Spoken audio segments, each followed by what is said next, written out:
Ladies and gentlemen, please put your hands together to welcome our guest of honor, Speaker of the Parliament of Singapore, Mr. Tan Chuan-Jin.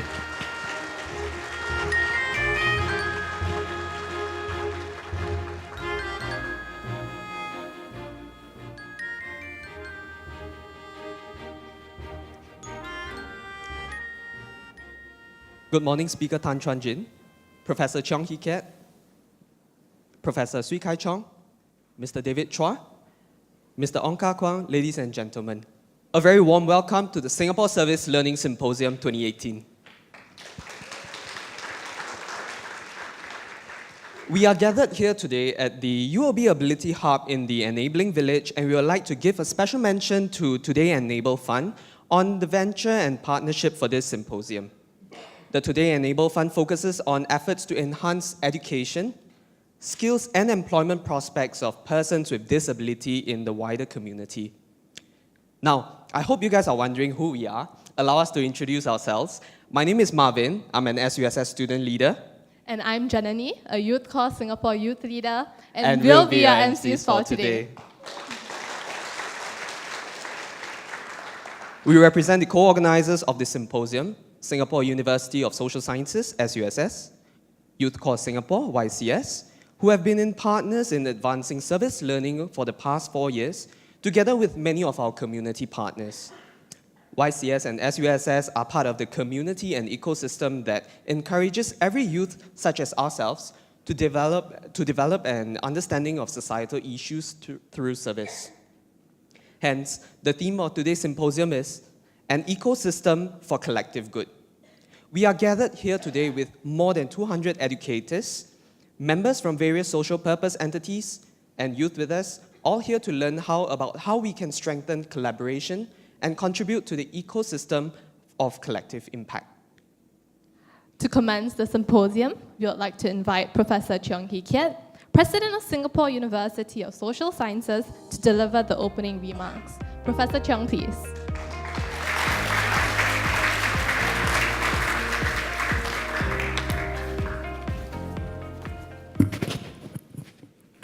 Mr. Tan Chuan-Jin, Speaker of Parliament of Singapore, Mr. Ong Kah Kwang, Executive Director, Youth Corps Singapore, distinguished guests, friends, ladies and gentlemen, good morning.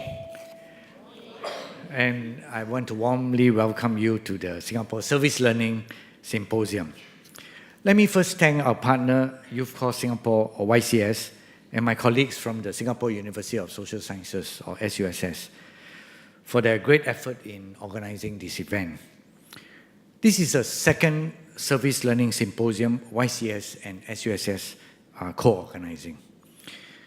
At the inaugural conference in 2016, we announced the development of a graduate certificate program in service learning to enhance service learning capabilities in Singapore's youth sector.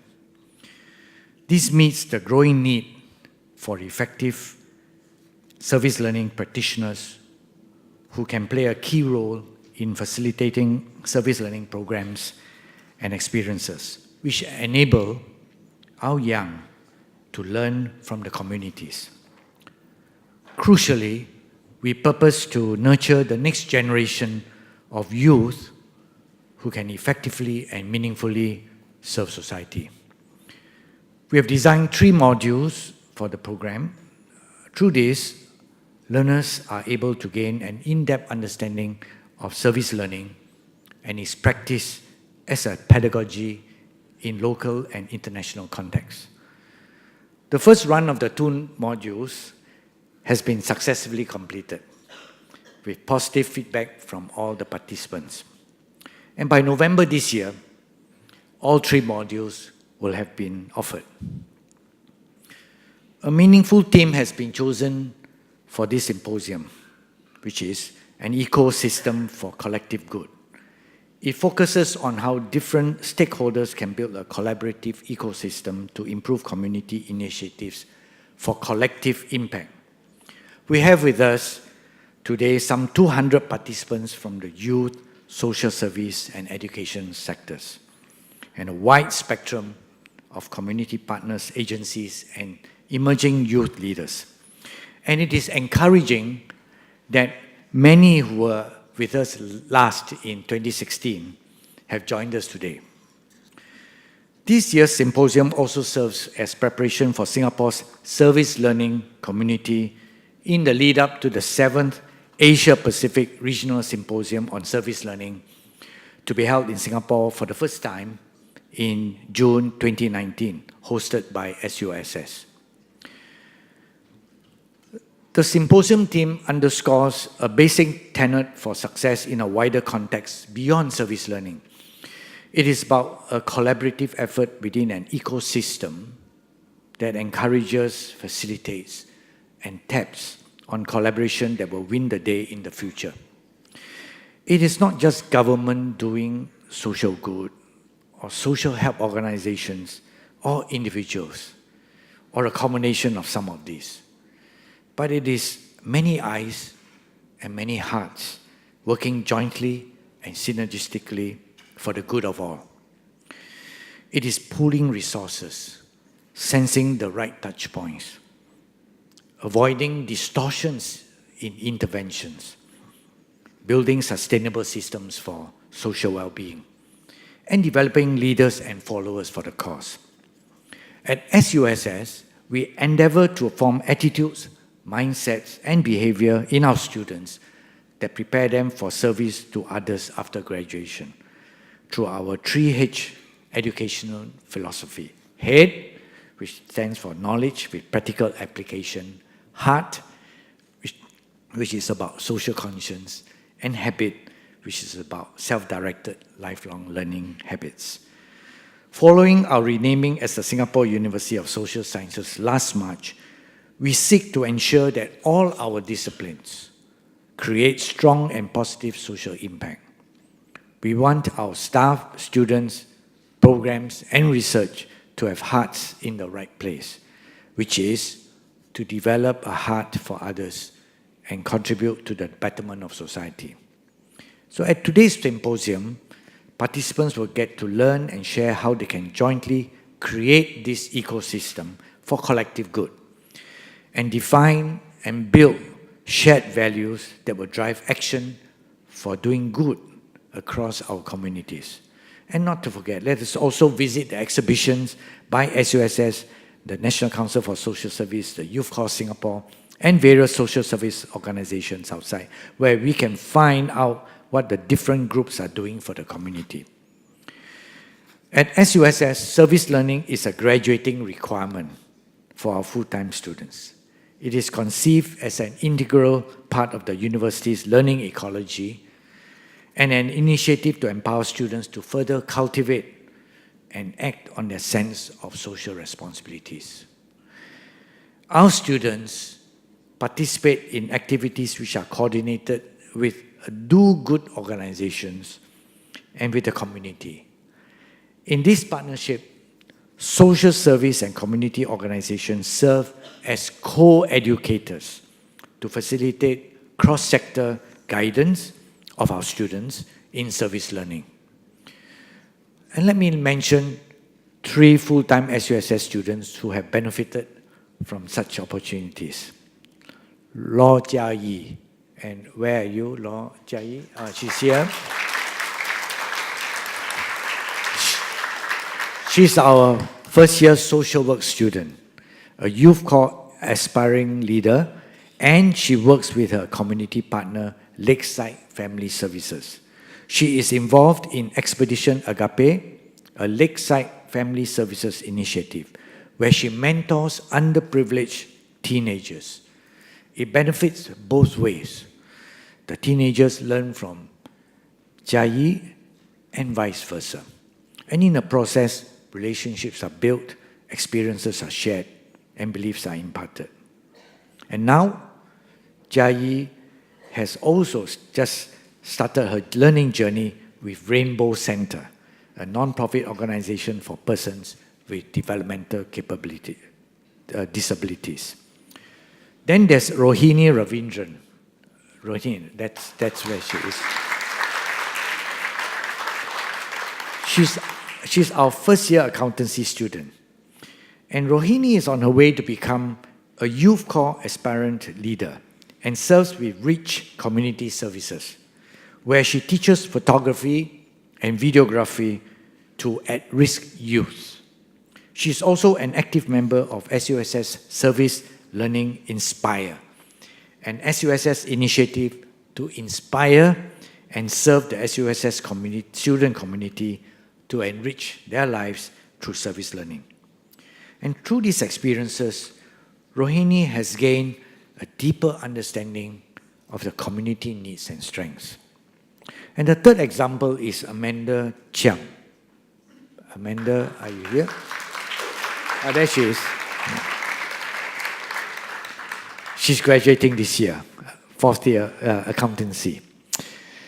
In her first year, Amanda co-founded Learn, Love, Live, a service learning collaboration with Pertapis TAJ, to provide holistic education empowerment through outings, weekly tuition, and mentorship to school-going children or families receiving Pertapis TAJ bursaries. And she and her team doesn't do it with the students only. To develop buy-in for the program, they went the extra mile to engage and involve the parents of the students they were mentoring through regular chats and social activities. And for her contributions, the group received the Pertapis Outstanding Volunteer Award for then Speaker of Parliament, Madam Halimah Yaakob, in both 2016 and 2017. We are very proud of them. It was challenging in the initial founding years, but it is a sustainable program today. And having coached her juniors to take over the leadership of this program, Amanda continues to teach the students and also serve as a mentor to the current leaders. And you can speak to the three after tea break and during the sessions in this conference. Finally, like the ecosystem that's the theme of this symposium, there is an ecosystem of institutes of higher learning that can be formed to advance the service learning goals for the benefit of the community. I hope we can work towards that and partner with the social services and not-for-profit sector to balance both the needs of the community and the educational outcomes of the students. It's a long welcome speech. I'm sorry you have to sit through this, but it demonstrates the importance that we place in service learning and the importance of developing our students who are cognizant of the needs of the community and who will do something about it. Friends and partners, thank you all for coming. Special thanks to Mr. Tan Chuan-Jin, Speaker of Parliament, for his presence and support. And I address him as Speaker, but really, he's more of someone who has his heart in social well-being and an advocate of service to the community, especially the disadvantaged. I wish you all an instructive and fruitful day of enriching, sharing, and exchange. Thank you.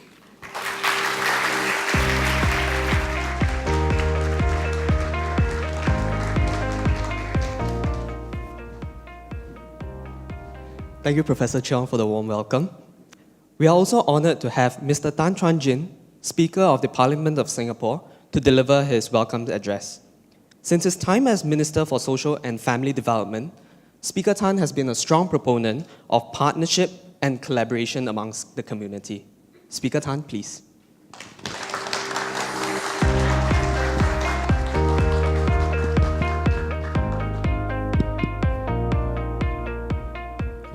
Very good morning. Thank you very much for waking up, especially for those who watched football last night. So apologies for a bit late. Alarm bell rang this morning, didn't quite wake up. But I'm really glad to be here, notwithstanding the football results. But it's been a really good World Cup, right, for those of you who have been following it. But I'm really glad to be here, and I think, you know, the theme here really is an ecosystem for collective good.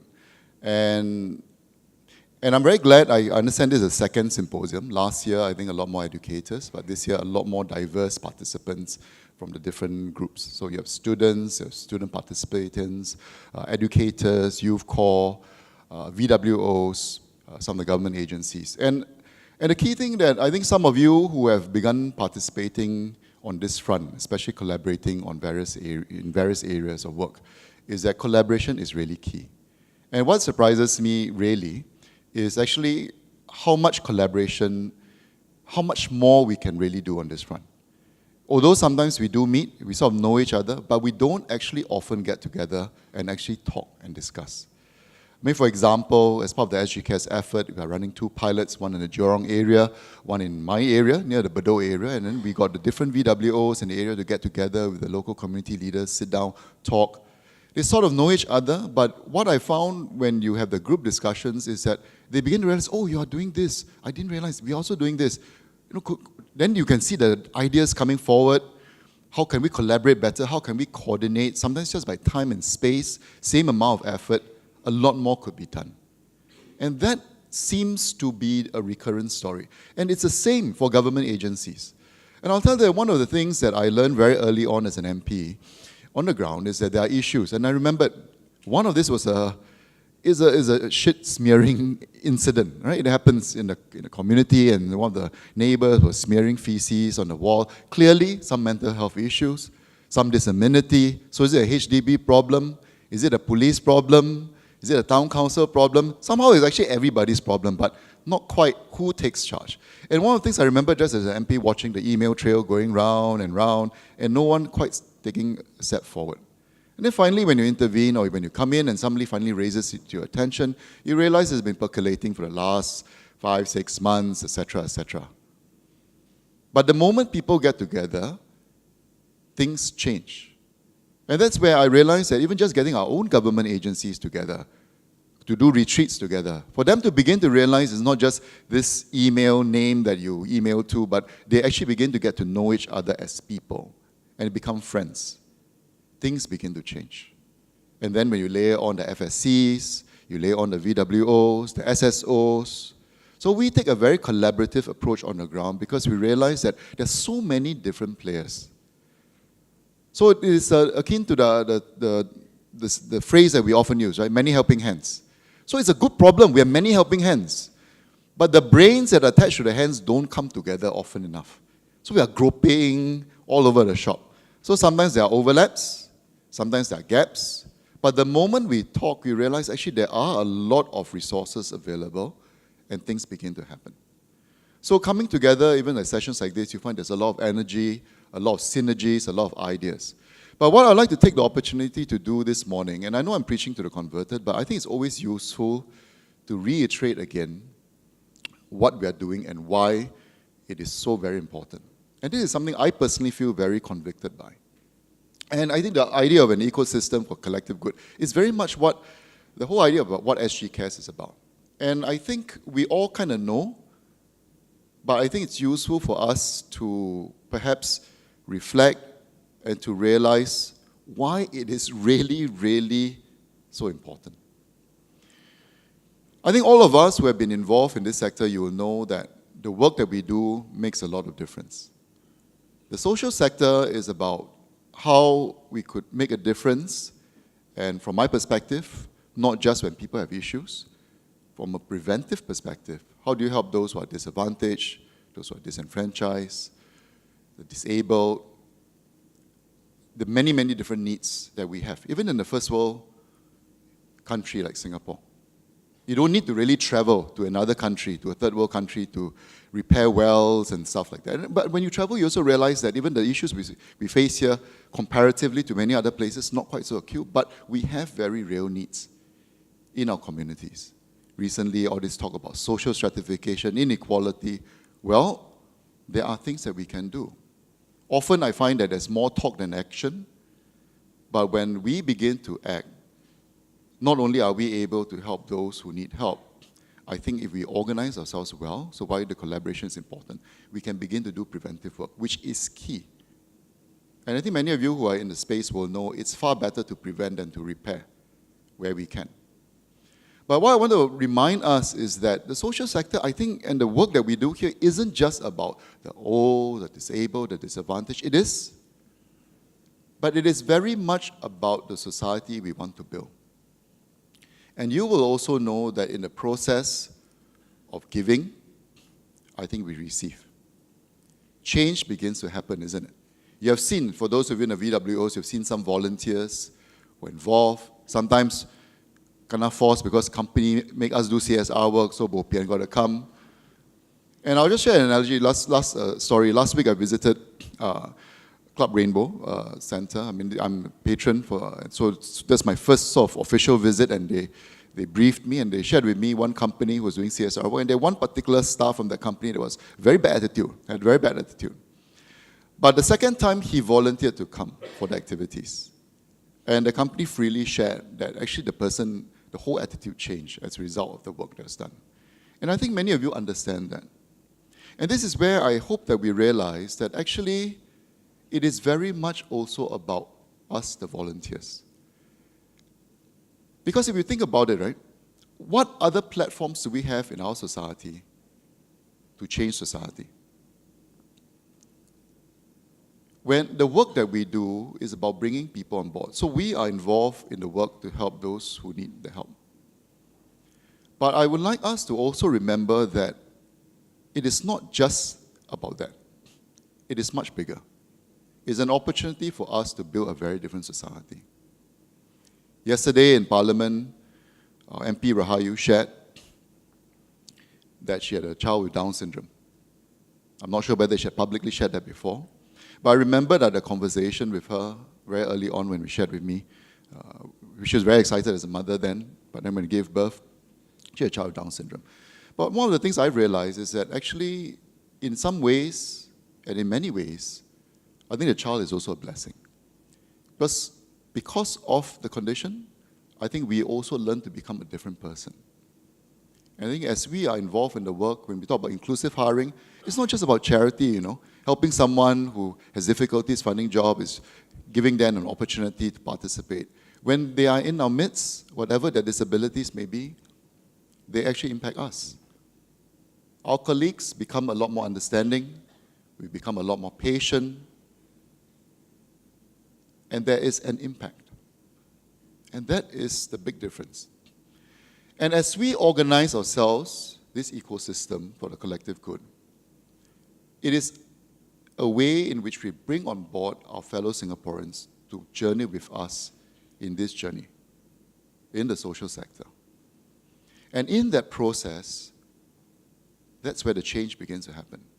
Volunteers, maybe by compulsion, came on board, but because of what is done and the experience imparted, they cannot unsee and cannot unfeel what they experience. So in the giving, we receive. In receiving, we begin to change.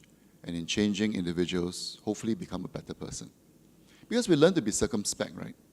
In Singapore, we are very good at grumbling about everything. When you work perhaps with minds, or you're in an organization with children with disabilities, intellectual disabilities, sometimes parents begin to realize, actually, I'm just glad my child doesn't have some of these conditions. When you volunteer at the hospice, when you work with the dying, I think you learn how to live. Every week, when you go there, knock on the door and look for the uncle who came in last week, not there anymore. Sit down and talk to some of them, and then you find they have difficulties because their bodies are failing them. Some you can see that there are thoughts in their mind they want to share, but they can't articulate because of speech impairment. I met one who was very frustrated, just came in, and I wanted to go to the toilet, but he was bed-bound. He had his diapers on. I told him, you just pee in your diapers. And he was a bit stunned because he didn't realize that. It was a bit embarrassing as well. But things that we all take for granted, and suddenly it's very stuck in your face. And invariably, I think you are forced to look at your own mortality and look at the lives that we lead on a day-to-day basis. The things that we're all chasing and the rat race that we are grumbling about and everything else. But actually, very quickly, I think all these things fall away, and you realize that when my time comes, what will I be thinking about? What will I be reflecting about? And invariably, I think we start thinking about the lives we are leading today. And so on and so forth with the different causes that we reach out to. So ask ourselves, what other ways do we have to touch the lives of fellow Singaporeans? We all know values is important, right? And of course, there are many values that are critical, whether you're diligent, whether you're resilient, etc., etc. But I think one of the biggest, I guess, most important value, and corny as it may sound, is about love. It's about compassion, it's about empathy, and I think that's what makes us human. The social dimension, the connection with people, the desire to do good, which I think is innate in all of us, and to just look beyond self and not just focus on self, which is a very natural thing to do. And a society that begins to look outwards and not inwards, I think is a society that can endure. We talk about celebrating SG 50, what about SG 100, and all the different scenarios, the economy, we need to stay relevant, the security, and all the different, quite complex policies that we need to grapple with to stay relevant. But we need to also tend to our heart and soul. And we know that as individuals. For those of you who are educators, we know that it's so important. We mouth it, we say it, but have we really thought, how do you actually impart it? How do you nurture it? What platforms do we have? It's not just about moral education in school and teaching and talking. It is, but the only vehicle that I know of and I can think of is getting people being involved, outreaching to others, volunteering, giving not just money, but their time. And when they're involved, as we shared earlier, you see the change that begins to happen. So actually this is, and what we are doing here in this space, as we organize this ecosystem, why it is so very important, because if it's organized well, we understand where the needs are, and we are able to bring on board our fellow Singaporeans as volunteers to journey with us. We are actually really building a very different society. And there are not many other ways in which we can do that. And this cannot be done just by government alone. And I'll tell you that it's just not possible. Which is why it's so important for so many of you to come on board, because you need the VWOs, you need the community leaders, you need organizations like Youth Corps, you need different agencies, but we need to collaborate to understand where the needs are. So to be needs-driven, not just coming out with more projects. In my speech, there's various data about how in the year 2000, we have 1 in 3 volunteer, the number of volunteers, 1 in 9, now 1 in 3. And there's a lot of data about how many hours, how many volunteers. I won't go through that. It's important, but it's also about the quality of interaction. We must not forget why we are doing this. The data is important because it gives us a sense of reference. Are more people involved? Are more hours being put in? Yes. But what I'm interested in is our lives being touched. Are the volunteers who come on board volunteers who realize what an impact they can make and they want to come back again? So the quality of interaction is important. So this is what SGCAS really is trying to do, is to try to create that ecosystem. As we organize ourselves well, can you imagine what kind of society we can be? And to me, there are 3 receptacles. 1, school, so proven, who's here. I think the MOE has a program, and they used to call it CIP, right? And now they call it VIA, Values in Action, which I think is a very, very apt term, because it's about values in action. And we have seen examples of schools who have done it really well, because you read the reflections from the students and how it's impacted the way they look at things. And as I've shared with MOE, the challenge must be this. Can we have a vision where every single young person, including those in the tertiary institutions, because it's a captive audience, we must not waste that opportunity where we are able to shape it, curate the experiences, curate the activities. Our vision must be every young person, when they leave our educational institutions, after years of being in there, and through the VIA program, we are able to do it well, the vision must be every single young person in Singapore leaves our institutions desiring to do good, wanting to give, wanting to care. Is it possible? It sounds far-fetched, but we have seen how individual examples have surfaced, how some schools have done it better than perhaps others.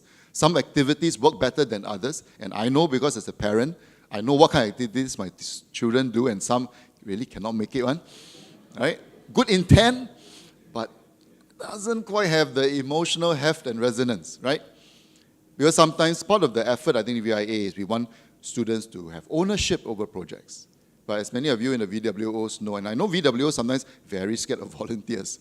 And all these people coming in with another new idea that they want to do. Actually, we don't really need this, right? Can you help us do this, which is not very glamorous, but really helps? And these are just schools. Imagine corporates. So that's why I know VWOs sometimes very uncomfortable with volunteers. I understand that. And it can be very, very scary as well. Then all these smart people coming in and telling us how to do things and all that, and it really gets in our way, right? But if it is needs-driven, and if we actually help curate that space, maybe still offering choice, but curating it, you can see how powerful it can be. And if they take that experience away with them to the next bucket, which is a workspace, where corporates come in, can CSR, and companies do CSR. Of course, many do it for corporate branding. Some go, this year, we help the blind. Next year, we help the poor. Next year, we help the elderly. So you're going around shopping for experiences. Okay, never mind. Still better than nothing. If we organize it well, we can use it effectively. But you see, even if perhaps not for the most altruistic of reasons, but if in that contact with you, those in the VWOs, or in the local community where there are needs to be met, if that experience is powerful and meaningful, do you think it can have a change effect? Sort of like the chap that I talked about earlier, that volunteered with his company, with Club Rainbow. Now that's the impact that we could possibly have. And if they already had a desire and mindset because of what happened in school, and even the companies, we begin to graduate them from the once a year do this, once a year do that, to something more regular, something more meaningful, something more needs-driven, again curating those activities, you can imagine how powerful that can be. And I include even our institutions. Like this morning, I couldn't make it, but MSF, I got our guys in MSF, to link up with hospice. CC Hospice is just down the road. The whole idea is make it easy. Volunteer where you are. Here in SG Enable, you're Red Hill. You have a lot of old elderly residents living here, and we know isolation begins to set in for a number of them. But if we actually know who they are, where they are, is it conceivable that we organize ourselves so that, look, even SG Enable staff, even my MSF staff who was here, are we able to also do our volunteer effort? Don't need to travel very far, just next door. After work, we pop by half an hour, 45 minutes, an hour. We visit those elderly folks who are isolated. We can work out a schedule. Every single person who's isolated, could it be possible that if we tie in with the local community, whether the schools, if it's age appropriate, with the companies, with the local grassroots volunteers, no isolated elderly person should be left that way. Is it conceivable that every week somebody drops by, or a small group drops by, talk to them, keep them company? It's possible, isn't it? If we create that ecosystem for that to do so. And the last bucket, at school, at work, at home, in our own local community, the biggest receptacle is in the community. Not just in the VWOs. The elderly folks, as we know, will be increasingly more and more of them. When you're mobile active, no problem, but when you're less so, you will be isolated. But can we befriend, can we visit, and we know from the feedback from the Pioneer Generation ambassadors about how enthused they are when they have people visiting them and talking to them. And these are not those who are isolated, they're living with their families, which suggests to me that their families sometimes don't talk to old people. But the emotional well-being, psychological well-being, and as you visit regularly, I pick up issues early, I can begin to do preventive work. We can manage healthcare on a much better basis. But they are also physically better because they're always looking forward to this group of whoever that comes to talk to me every Friday or every Wednesday or whatever it may be. Kids start. We talk about inequalities. Don't just talk. Organize ourselves. I could run reading programs every night in an estate. Theoretically, it's possible. As long as I can find, even if the companies, look, I can't do it every week. Every 2 weeks, we come one night. If I get 10 companies, I could run a program every day for 2 weeks. And each of them just once a fortnight. They drop by. And all we need to know is where are the children who come from vulnerable backgrounds, who may need exposure, who may need reading, some have the homework, etc., etc. I just need to make sure how do we get them to come down, how do we organize ourselves. Theoretically, I could have a program every single day of the week. Because the company say, I don't mind, we are just next door, we pop by, 2 hours, we rotate our stuff, we come by, we run some of these. Help us curate what the program might be. Is it possible? That's about tackling inequality right at your doorstep. You're not going to save the world, you're not going to change every single thing, but conceivably a significant step. If we know where they are, if we organize ourselves through Kiat Start or whatever program that we may have, and if we organize that whole matching of demand and supply, things can begin to change. And imagine when we reach a stage where it's not just 1 in 3, a number, but 1 in 3 in terms of quality and experience, 1 in 2, and every single one having an experience somewhere in their life somewhere, but they cannot forget what they have experienced and they desire to do more. What kind of a Singapore will we have at that stage? I think a very different society, because we'll look at life differently. I think we'll be circumspect about what we have, and I think it's about practicing, and we talk about habits, 8 hard habits.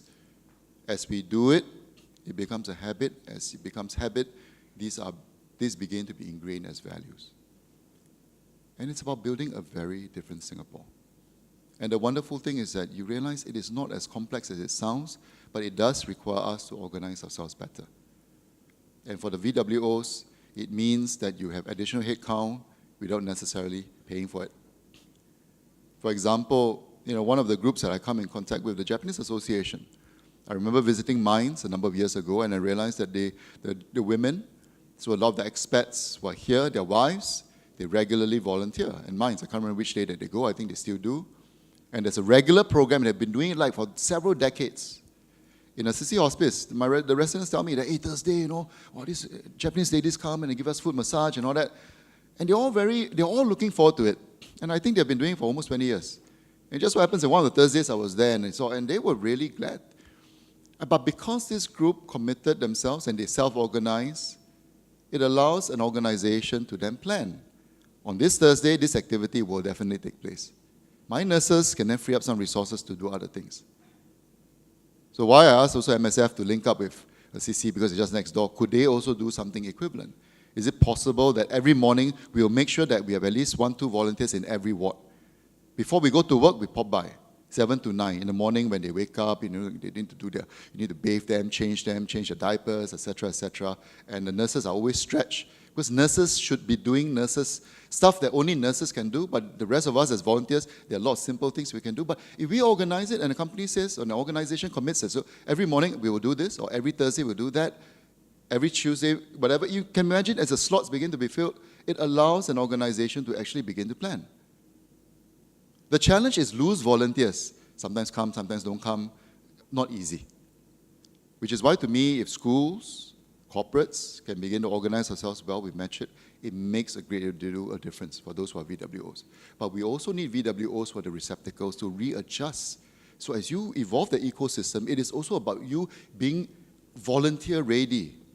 Because sometimes if we are not volunteer ready, the volunteers come in, they don't always get a very positive experience, and they leave and they may not come back. But we're sometimes very client-centric. We're very focused on the people whom we're helping, which is not wrong. But take a step back. If we are also very much focused on the volunteers and their experience, actually you achieve the same outcome. Because if they are sold on what you believe in, they will come back. They will drag their families and family in tow. And even after the compulsory program is ended, they will continue because they realize that it means something. And they will do what needs to be done even better. So we need to also re-engineer our processes as the receptacles. So we also need to organize that part of the ecosystem. So this is really what is at stake. It is far more significant than I think sometimes we realize. I think we sort of know, but I thought it's useful to just share again why it is so very critical, because what you are doing here, this ecosystem for the collective good, is really about the kind of Singapore we can be. And when we become that kind of society, I can tell you whatever the future may be, actually it doesn't really matter, because we always try to anticipate what the solutions are, because what you're doing is building the capacity, the desire, the heart, and the soul, where people care about something more. And when they go the extra mile, they will figure out a solution. Because it's worth that effort. It's worth that sacrifice. The problem comes when we are self-seeking, when we're self-entitled, like in many other societies, where you're not interested in the community, the greater good, the longer term. All these things don't matter when it is just all about me. But the work we do here helps us think about we and not just me.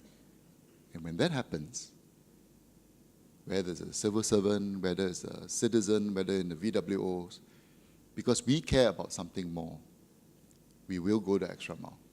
Because ultimately, people are the ones that solve problems. People are the ones that sense make. We are very good at jumping into the solutions, but building our capacity, that's what you are doing. So thank you very much, I think, for organizing this. I think thank you very much for coming together, and for many of you who continue in your work in this sector. And you know how important it is. I hope that you realize it is actually really, really, really, really important. Because if we all come together and do this better, step by step, I know it can sound far-fetched, it can sound, it's impossible, but society is made up of individuals, and we see how individuals' lives are touched. And if more lives are touched and more lives change, society will change. And when we get there, I can tell you it doesn't matter what the future holds, because we as a nation will be different. And the challenge to us is this: can we really build a Singapore that is different from other societies? All the good that we see that exists in some of these societies out there that we admire, can we build it here? And the wonderful thing is that a lot of these things don't need to cost a lot of money either. And it's well within the reach of many of your organizations. But it just starts from us collaborating, just starts from us understanding that shared perspective. And as we organize ourselves better, things can begin to happen. So I do want to encourage you on your journey, and I wish you a very fruitful symposium in the day ahead. Thank you very much.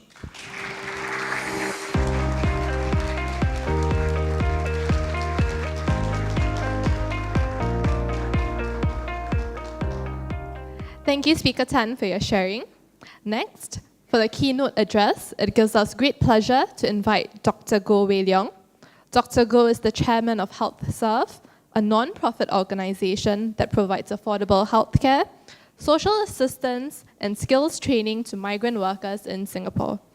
The organization has helped to improve the welfare of many migrant workers, including their social well-being.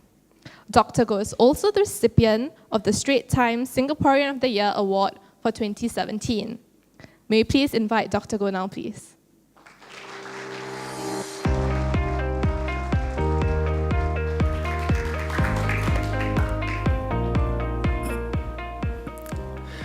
Mr. Tan Chuan-Jin, Speaker for the Parliament of Singapore, Professor Chung Hee Kee, President of SUSSG, Mr. Ong Kah Kwang, ED of Youth Corps, fellow participants, ladies and gentlemen, good morning.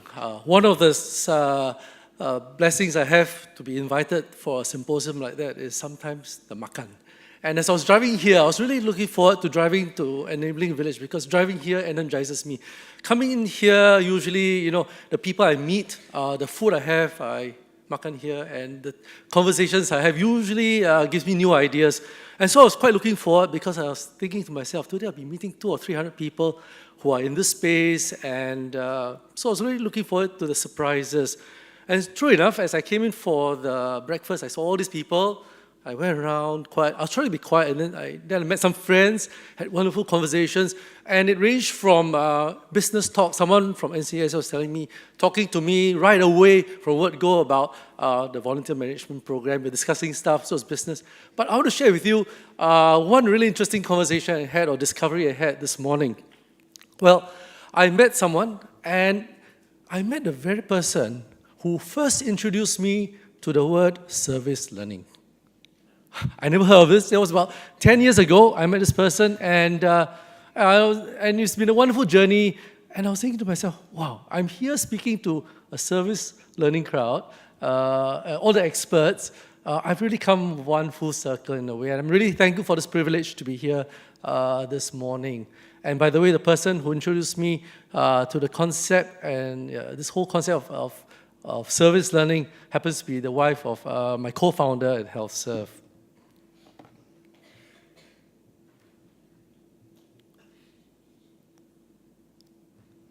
So the theme for this symposium is an ecosystem for collective good. So what are ecosystems really?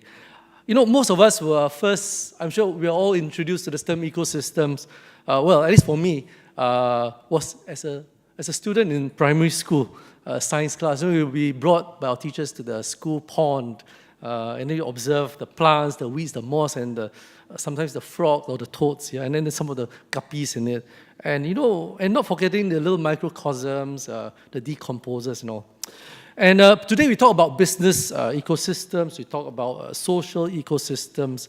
And when we talk about collective good in the ecosystem, we are really talking about collaborative transformation. We're talking about a communal transformation. And you'll see signs of it emerging. In the business world, we see social entrepreneurs in conscious and conscientious capitalism. It is a positive step. We only have to imagine, right, that the purpose of an enterprise can be sometimes communal. Of course, it can be quite challenging in our prevailing culture of free market and individual consumerism. But however, later on you'll hear from me about 3 individuals from diverse backgrounds who themselves are service learners in the same community and serving a larger community for collective good. Now, beyond our home shores, current affairs also reveal to us the responsiveness of a larger transnational ecosystem. So on Tuesday this week, we heard about the riveting story, isn't it? I'm sure all of us, our minds have been captured with this, about the rescue operation in Thailand to successfully rescue the 13 footballers out of the flooded cave. Now, in addition to the local government, the Thai Navy SEALs, you had, international divers, British and even Australian. And I saw a little thing about Elon Musk even trying to, donate his little submarine or something. I think, this ecosystem really extends to beyond our side of the globe. And there was also another story, a video I saw of this Chilean miner who was himself had this traumatic experience in 2010, where they were trapped for 69 days underground. And he wrote and spoke to encourage the Thai boys in the ordeal. So this really, to me, is the care and concern for common or fellow humanity is bound by this shared experience and not limited by time, space, or language. Indeed, there's hope when we see groups converging to achieve a collective goal. And for the migrant workers in Singapore, in our midst, HealthServe really is a community response. Our volunteers and our supporters and partners go the extra mile to put all the stops from where they are to help us help the workers.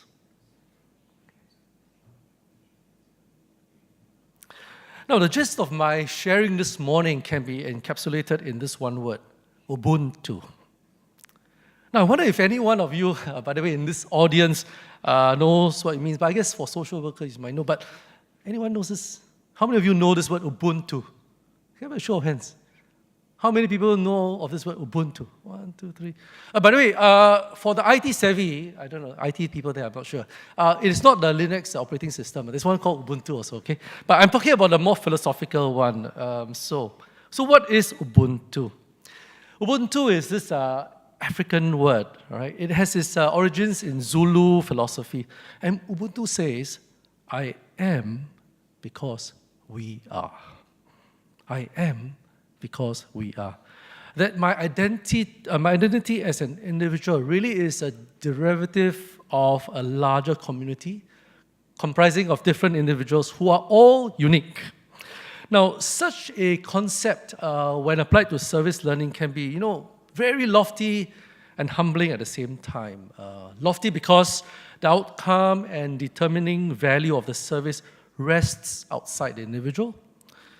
But it's also humbling because the individual member acknowledges that he or she is being defined and developed by other people in the same ecosystem, including the beneficiaries. And what's noteworthy in this ecosystem that is not confined to a linear context of space and time. Now, in my work at HealthServe, we are based in Geylang, and I'm also shaped by the migrant workers who are housed in Geylang, who are housed in the dormitories of Lim Chu Kang, Choa Chu Kang, and also shaped our community is also shaped by national policy makers in the ministries, in MOM, in MOH. So the ecosystems really are interdependent, and the collective good is vested in the beneficiaries' welfare. But this collective good also includes the well-being and growth of the people who are serving and helping, not just the beneficiaries. Now, the beneficiaries, in turn, teach our volunteers their language, and our volunteers at HealthServe get to learn life lessons like resilience and generosity. And so let's now take a closer look at the work at HealthServe. I'll just bring for a little visual tour of our clinic in Geylang.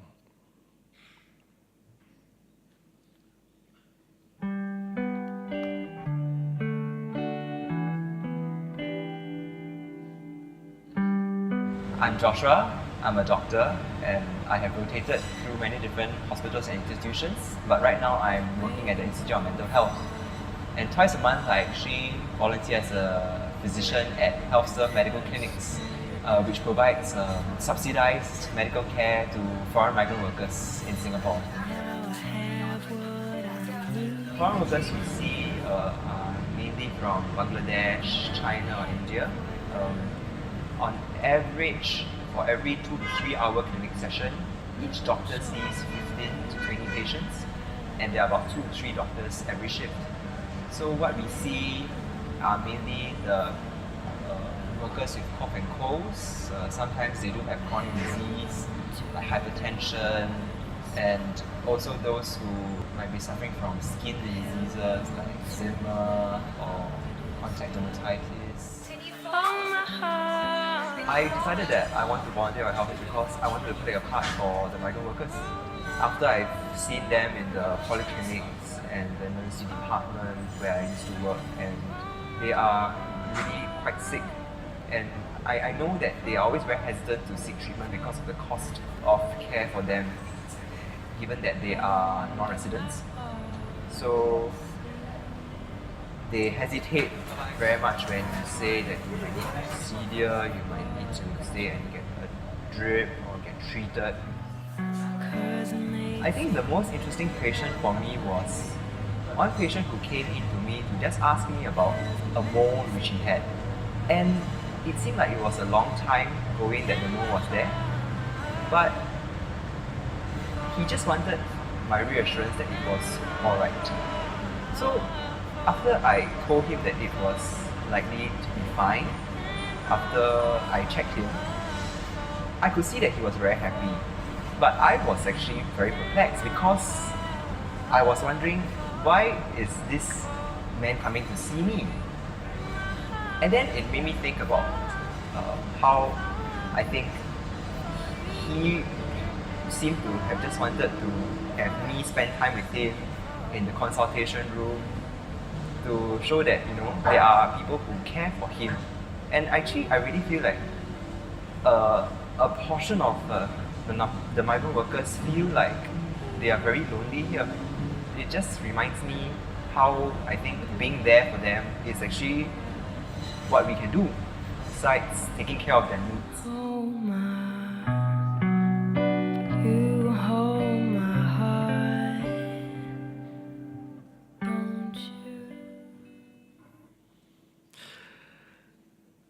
This is Joshua Lam, one of our volunteers. Now, I'm not sure how many groups of people or volunteers you noticed there in that video. There are quite a lot of people. We have got featured in that video was doctors, there are medical staff, we have also pharmacists, patients, admin people, computer, IT, and all that. We have volunteers. I don't even think there's volunteers serving water, and they provide smiles and all that. And all of them make up this microcosm, as it were. Visible to you if you come visit us, and you're always open for you to come visit us. But then, there are also people behind the scenes. We've got the pro bono lawyers, we've got teachers, we've got bosses, we've got workers, we've got everyone. And we also have other larger organizations we work with, like MOM or MOH. And this entire thing makes up the HealthServe ecosystem.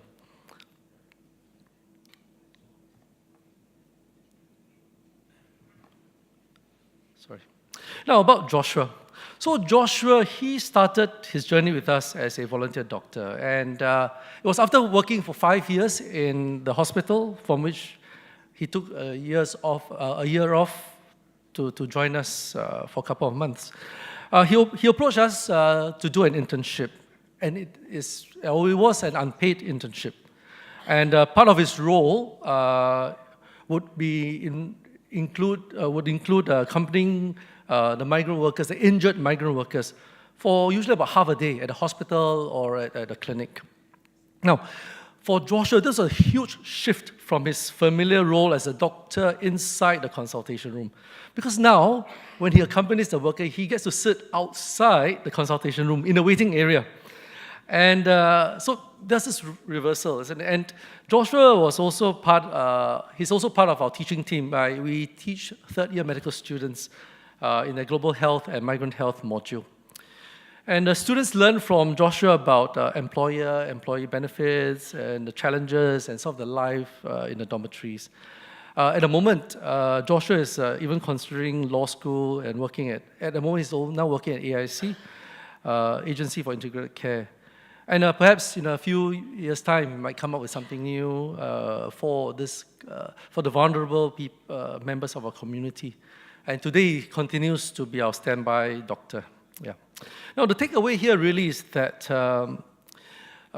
Joshua wasn't just giving HealthServe his skills and capacity as a doctor. He was there to receive and learn as a member of the community. So again, I want to stress that actually there's this role reversal. And sitting out there in the waiting area instead of the consultation room, he was actually willing to sacrifice a role he was familiar with. He had to learn from scratch what it means to be in the shoes of another team member. He did not just say, I understand, As doctors say, yeah, I understand. But he worked hard. Joshua worked hard to understand. It's no longer about my performance. It's no longer how good I am at treating this clinical condition or prescribing the medicine. But it's, for me, he says, in his own words, my willingness to practice hospitality and empathy born by human experience. And such opportunities of revelation are what makes the individual more alive and a larger person with a sense of purpose beyond just volunteering skills and contributing knowledge. And they are made possible in a collective family, even though we have different roles.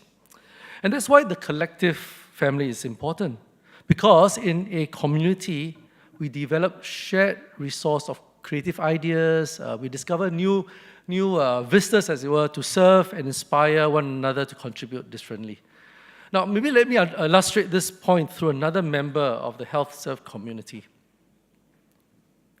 Oops. Okay, I'd like to introduce you to someone called Mia, who will come up soon. Mia is a migrant worker, injured migrant worker from Bangladesh. And he's also a HealthServe volunteer. Now, every Wednesday, Mia, he leads a team of migrant workers and local volunteers, including many housewives, expatriate wives, students, to cook for about 100 of his fellow countrymen. So every Wednesday, there's Makan at HealthServe in our center at Desker Road.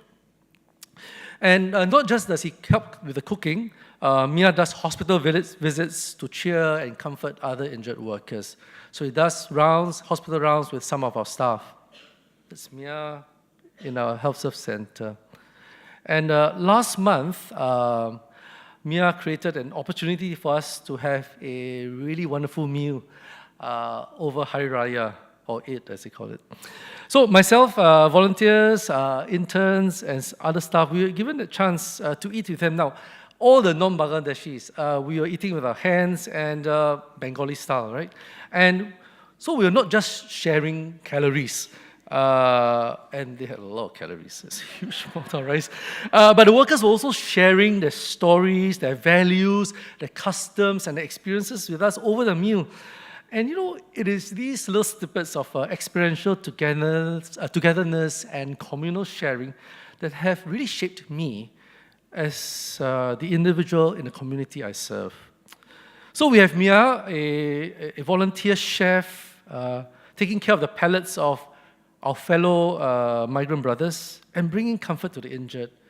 But let me introduce you to another Bangladeshi. His name is Mukul.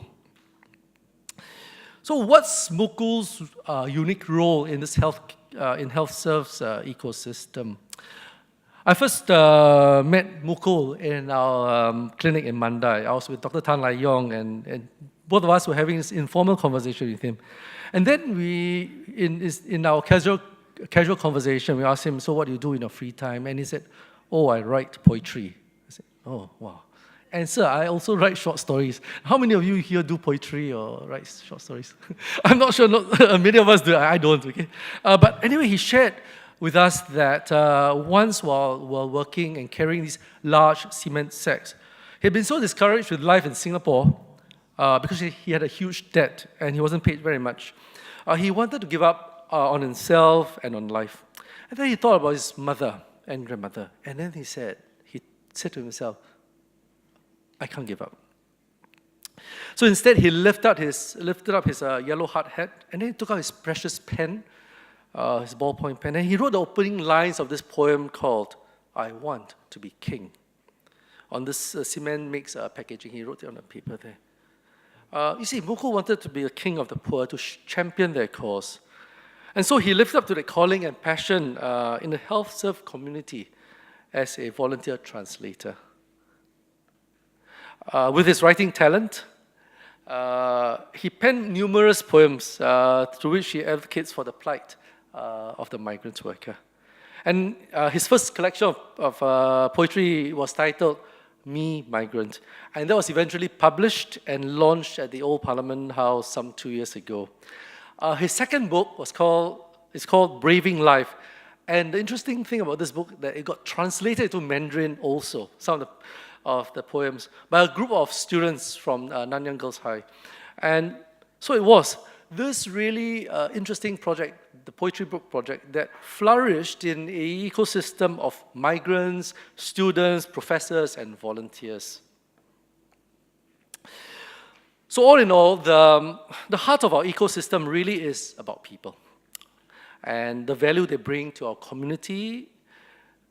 People like Joshua, Mia, and Mukul were at the same time volunteers and service learners.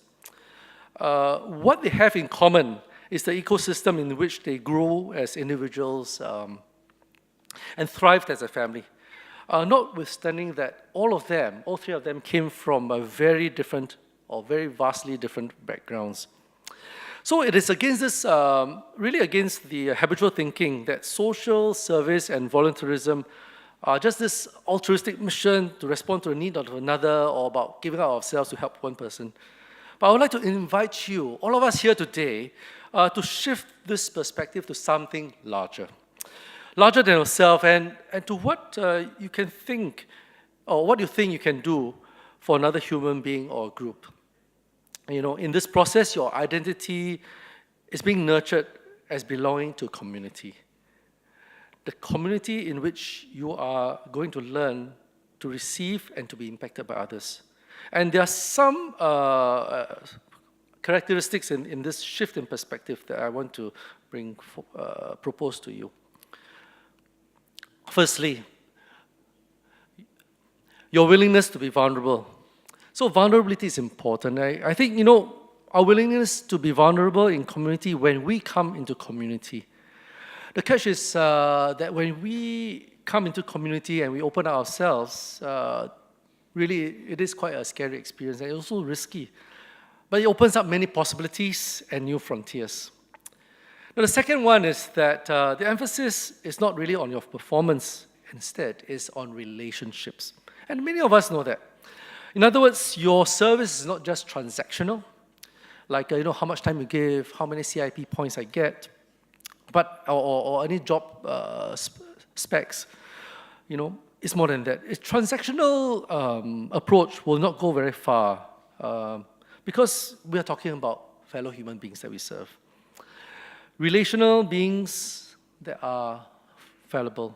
For example, if you put up put many hours into helping, say, an ex-offender or a former drug addict, and then you rehabilitate him, the chances of him going back is also very high. So on what basis do you then measure or determine the success of your service?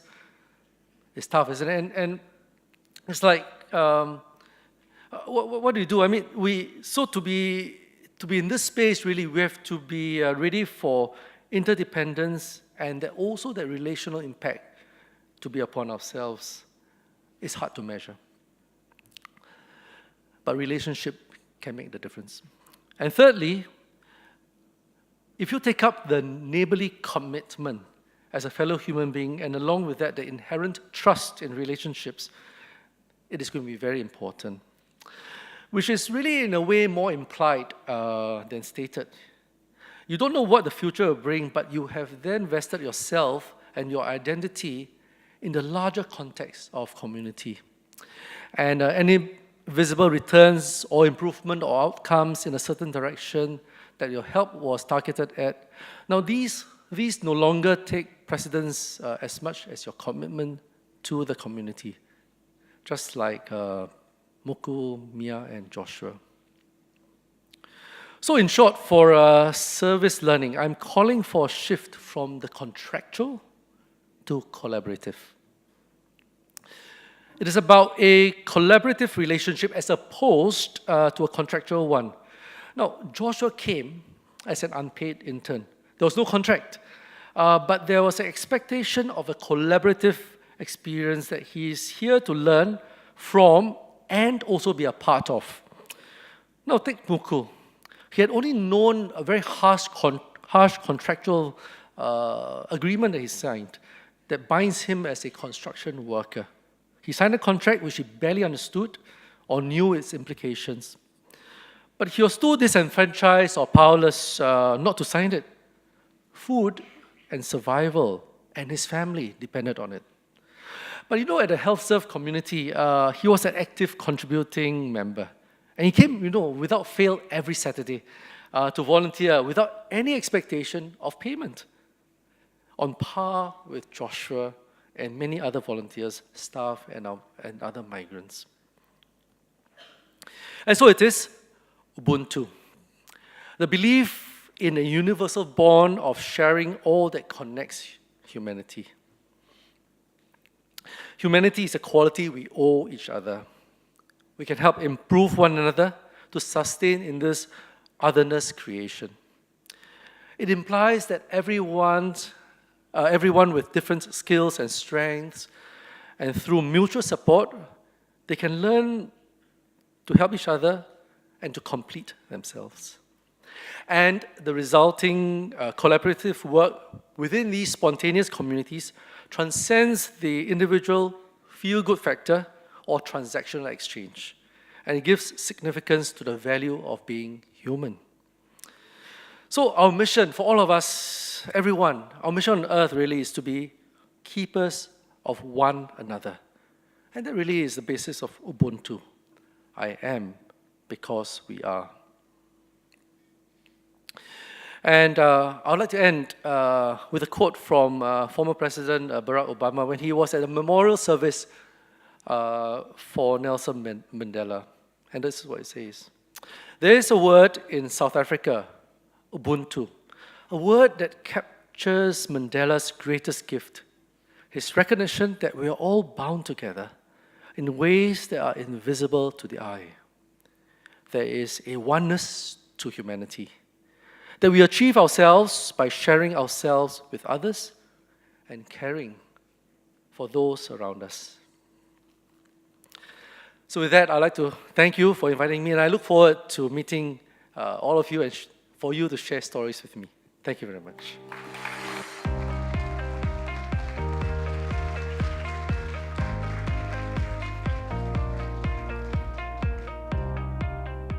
Thank you once again, Dr. Goh, for your sharing and introducing to us some really amazing people who work at HealthServe. We will now have a 20-minute tea break, and we'd like to invite everyone to have some light refreshments outside. Please be back in the auditorium by 10:50 a.m. for the plenary session. We would also like to remind you to download the Symposium app if you have not done so. Thank you.